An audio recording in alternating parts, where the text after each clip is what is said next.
시청자 여러분께 문화 인사드립니다. 현월TV 윤목사입니다.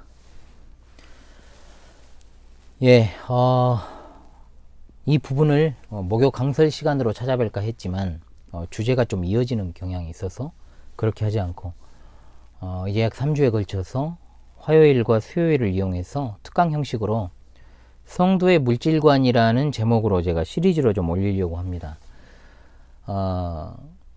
앞서 이제 제가 11조와 성도의 물질관이라는 그 11조에 대한 그 해설에서 제가 말씀을 이미 드린 바 있습니다. 그 부분과 함께 보시면 참 좋을 텐데 그런 열심을 가진 시청자분들께서 많이 나타나야 제가 이 현월TV를 운영하는 맛이 좀 나지 않을까 그런 생각을 해봅니다. 제가 링크를 걸겠습니다. 말해놓고도 꼭 까먹는 경향이 있는데 아무튼 그렇게 제가 링크를 걸 테니까요. 여러분들 과거 11조와 성도의 물질관이라고 하는 그 부분에 해설을 갖다가 여러분들이 같이 보시면서 좀 과거 영상입니다. 여러분들이 이 부분을 같이 보시면 참 유익이 될 거라고 생각합니다. 먼저 해당 하나님의 말씀을 제가 좀 낭독을 하도록 하겠습니다. 누가복음 16장 1절로 13절이고 그리고 시리즈로 16장 31절까지 제가 다 이 부분을 갖다가 특강 형식으로 성도의 물질관이라는 주제로 해설을 할 것입니다. 여러분들이 꼭 주목을 하셔서 보시면 좋겠습니다. 또한 제자들에게 이르시되 어떤 부자에게 청지기가 있는데 그가 주인의 소유를 낭비한다는 말이 그 주인에게 들린지라. 주인이 그를 불러 이르되 내가 내게 대하여 들은 이 말이 어찌 됨이냐. 내가 보던 일을 셈하라. 청지기 직무를 계속하지 못하리라 하니 청지기가 속으로 이르되 주인이 내 직분을 빼앗으니 내가 무엇을 할까. 땅을 파자니 힘이 없고 빌어먹자니 부끄럽구나. 내가 할 일을 알았도다. 이렇게 하면 직분을 빼앗긴 후에 사람들이 나를 자기 집으로 영접하리라 하고 주인에게 빚진 자를 일일이 불러다가 먼저 온 자에게 이르되 내가 내 주인에게 얼마나 빚졌느냐. 말하되 기름 100마리니이다. 이르되 여기 내 증서를 가지고 빨리 앉아 50이라 쓰라 하고 또 다른 이에게 이르되 너는 얼마나 빚졌느냐. 이르되 밀 100석이니이다. 이르되 여기 내 증서를 가지고 80이라 쓰라 하였는지라. 주인이 이 옳지 않은 청지기가 이를 지혜 있게 하였으므로 칭찬하였으니 이 세대의 아들들이 자기 시대에 있어서는 빛의 아들들보다 더 지혜로움이니라. 내가 너에게 말하노니 불의의 재물로 친구를 사귀라. 그리하면 그 재물이 없어질 때에 그들이 너희를 영주할 처소로 영접하리라. 지극히 작은 것에 충성된 자는 큰 것에도 충성되고 지극히 작은 것에 불의한 자는 큰 것에도 불의하니라. 너희가 만일 불의한 재물에도 충성하지 아니하면 누가 참된 것으로 너희에게 맡기겠느냐. 너희가 만일 남의 것에 충성하지 아니하면 누가 너희의 것을 너희에게 주겠느냐. 집 하인이 두 주인을 섬길 수 없나니 호기를 미워하고 저를 사랑하거나 호기를 중히 여기고 저를 경히 여길 것임이니라. 너희는 하나님과 재물을 겸하여 섬길 수 없느니라. 아멘. 해당 본문은 예수님의 베레아 사역 기사의 연속 부분을 상고하는 중에 잃은 자녀를 찾으시는 하나님의 구원과 은혜의 사랑에 대한 동일한 주제의 세 가지 비유가 나오는 누가복음 15장에 이어서 16장 이제 제자들에게 올바른 물질관이란 어떤 것인가를 가르치시기 위해서 한 가지의 비유와 한 가지의 이야기를 들려주시는 내용입니다. 사실 이 부분은 성도들이 의외로 이해하기 어려워하는 본문입니다. 특히 옳지 않은 청지기를 칭찬하는 이 주인의 모습을 좀 이해하기가 어렵고 또 주님께서 불의한 재물로 친구를 사귀라고까지 말씀을 하십니다. 이 부분이 좀 더 난해합니다. 그러나 사실 이 부분은 예수님이 말씀하시고자 하는 의도와 맥락을 고려하면 어려운 본문은 아닙니다. 예수님이 가르치시는 대상은 분명히 제자와 성도들입니다. 그들에게 더욱더 실제적으로 현장감이 있는 가르침을 주시고자 어떤 대상을 빗대어 설명을 하시면서 너희들은 어떠해야겠느냐를 이끌어내는 가르침을 주시고자 말씀하신 것이기 때문입니다. 자, 오늘 말씀을 통해서 우리 주님께서 하시고자 하는 교훈은 명명백백합니다. 첫째는 뭐냐? 우리는 하나님의 소유를 맡은 청지기들이다.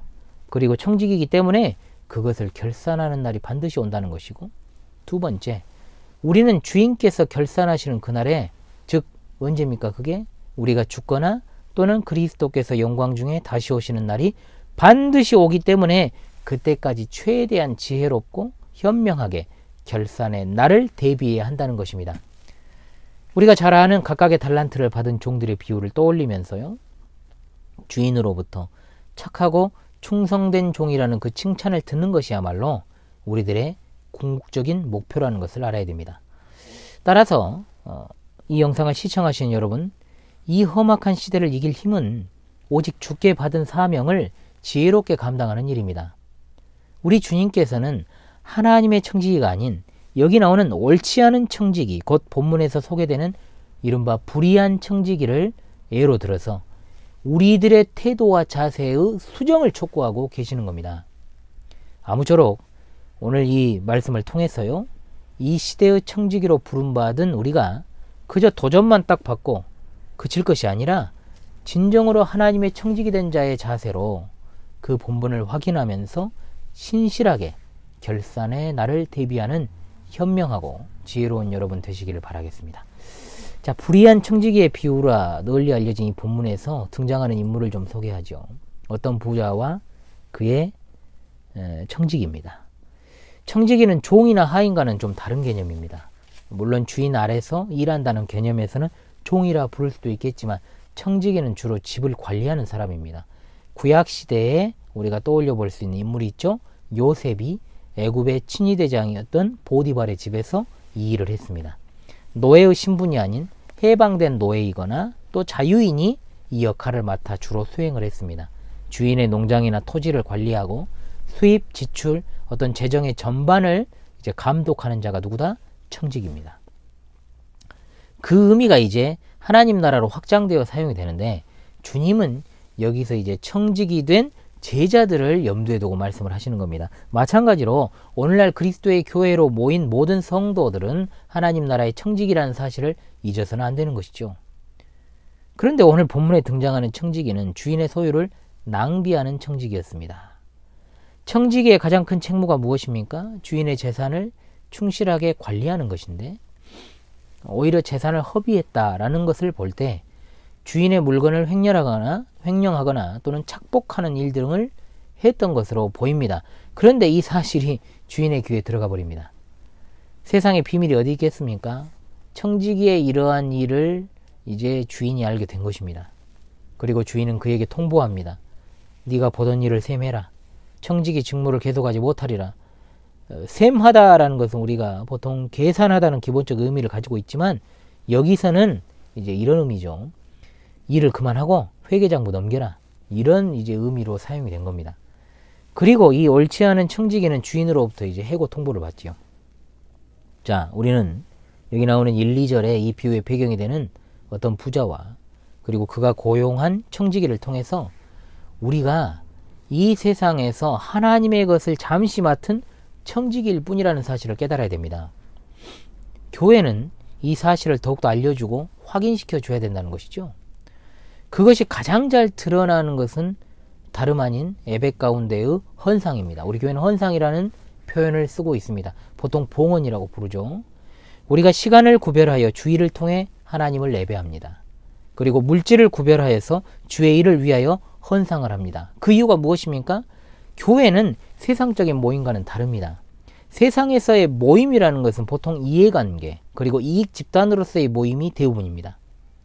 그러한 것을 싹 다 배제하고 그저 친한 사이끼리 친목회로 모였다고 해도 서로 마음이 맞는 사람들끼리 위로받기 위한 목적이니 그것도 사실은 이해관계로 모인 모임이 맞습니다. 그러나 교회는 이해관계나 이익을 위해 모인 공동체가 아닙니다. 하나님께서 구원하시기로 작정하셔서 예수 그리스도를 믿어 구원받은 자들이 하나님께 받은 큰 그 구원의 은혜에 감사함으로 성삼위 하나님의 교제 안에서 예배하고 또 그리스도 안에서 하나된 지체들과 더불어 상호 교제하며 하나님과 더욱더 친밀한 교통을 누리기 위한 세상으로부터 빼어내어 구별된 모임이 바로 교회라고 할 수 있는 것이죠. 전혀 다르죠. 세상의 어떤 집단과 모임, 공동체와는요. 따라서 교회는 어떤 인간의 자랑이나 공로나 이익 등을 대변하거나 추구하는 곳이 되어서는 안 되고, 인간의 행위를 통해서 하나님께 그 공로를 인정받는 곳이어서도 안 됩니다. 여기에는 오직 예수 그리스도의 공로만이 인정이 되고 자기 의가 아닌 예수 그리스도의 의, 하나님의 의만 거할 수 있는 곳이기 때문에 순전히 이곳은 은혜의 모임이요 성령께서 이끌어 가시는 영적 교제의 현장인 것입니다. 따라서 우리의 시간과 물질을 드림과 같은 어떤 봉사에는 어떠한 대가를 바라고 하는 행위가 배제가 되는 겁니다.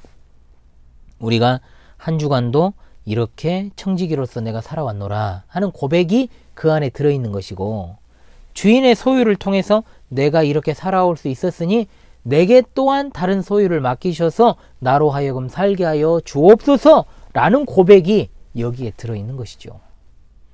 즉 우리의 소유가 아닌 위탁받은 것을 가지고 우리가 생계를 유지하며 또한 그리스도의 몸된 교회를 위하여 위탁받은 것을 사용하는 것입니다. 그게 헌상이에요, 여러분. 따라서 교회에는 마치 불교도들이나 타종교인들이 하는 것처럼 복을 받기 위해서 봉사를 하거나 헌금하는 행위는 있을 수도 없고 있어서도 안 되며, 또한 그것은 완전히 청지기의 본분에서 벗어나 자신이 자기가 가진 소유의 주인으로서 행세하는 자세다 이 말입니다. 왜 그리스도인이 주어진 것에 자족하며 살아가야 됩니까? 그것은 바로 청지기란 생계를 유지하는 데 필요한 정도를 주인으로부터 받아서 살아가는 자이기 때문입니다. 우리의 삶도, 우리의 가족도, 우리의 시간도, 우리의 직장도, 우리의 차도, 우리의 집도 하나님이 내게 허락하신 하나님의 소유일 뿐 우리의 것은 없습니다. 설사 그것을 바득바득 아무리 인정하지 않으려 한다 해도 죽을 때 그 소유 가져가는 사람은 이 세상에, 그리고 인류 역사상 단 한 사람도 없었습니다. 하나님은 영원 전부터 스스로 계시며 모든 만사 만물을 주장하시는 주권자이시기 때문에 하나님께서는 영원부터 영원까지 모든 것이 그분의 소유이지만 인간의 죽음 앞에서 아무것도 그 소유권을 주장하지 못하는 것만 봐도 인간은 그렇잖아요. 우리는 주인이 아닌 청지기라는 사실을 인식하게 되는 겁니다.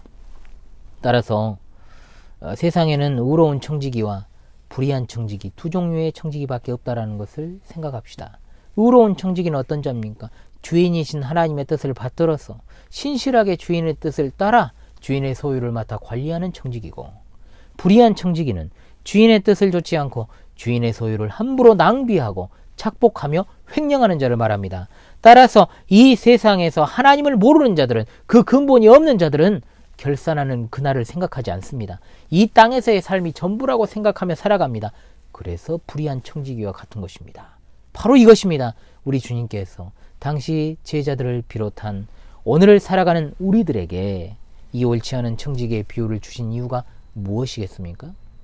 명명백백합니다. 너희들은 하나님의 청지기요 결산할 때는 반드시 온다는 것입니다. 자, 이 사실을 여러분 생각하시면서요, 깨어 근신하는 그러한 청지기들이 될 수 있기를 바랍니다. 전반부는 여기서 마무리하고요, 다음 시간에 계속해서 이 옳지 않은 청지기를 통해서 주시는 그 내용을 교훈받아서 적용하는 시간을 이어나가도록 하겠습니다. 감사합니다.